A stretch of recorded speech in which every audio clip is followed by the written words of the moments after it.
Magandang hapon po sa atin lahat. Nandito po tayo sa Supreme Court.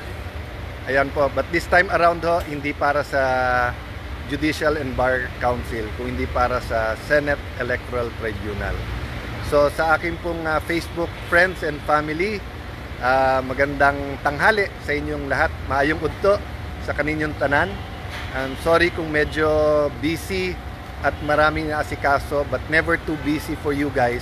I really just have to learn more time management, especially dahil yung ating CIA 365 ay importante sa atin lahat, lalo dun sa mga regular na. Former Secretary Jeremiah Bellica, thank you for the prayers and dropping by the office yesterday. God bless you too. So tama-tama, Brother Jeremiah, yung idadagdag ko sana, kasi di ba yung topic natin self-governance.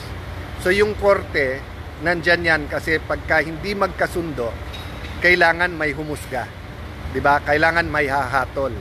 So in the very basic unit, sabihin na natin po, urong muna ako dahil may kotse na parating. Ayan. So sa pinaka-basic na unit, yan po ay yung tinatawag po na pamilya.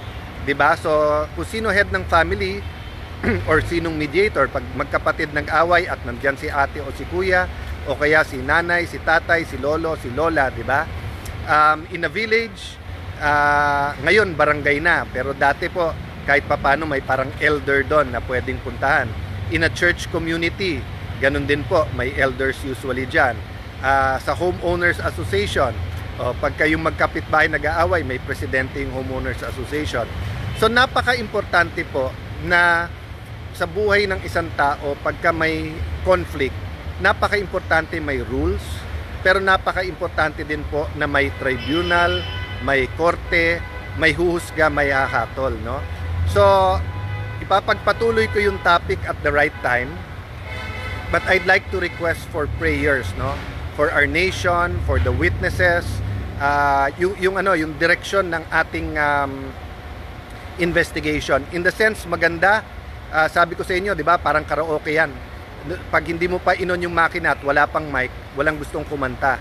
Pero pagka medyo inon mo na yung karaoke, may mic na, pag my way na yung tinugtog, agawan na sa mic yan. So dadami ang whistleblowers. Ang problema, maraming ding gustong guluhin yung investigasyon para sino-sino magturuan, para yung mastermind hindi lumabas.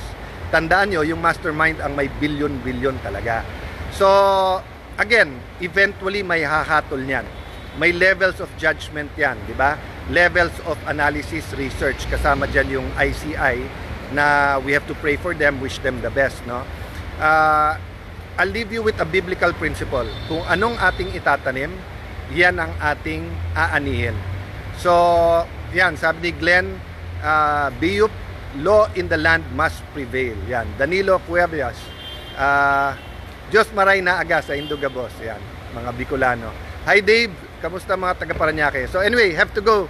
Medyo nasa gitna po tayo ng kalye, but excuse me lang po, may nakaalala sa akin. Yun lang po ang i-advise ko po sa inyo.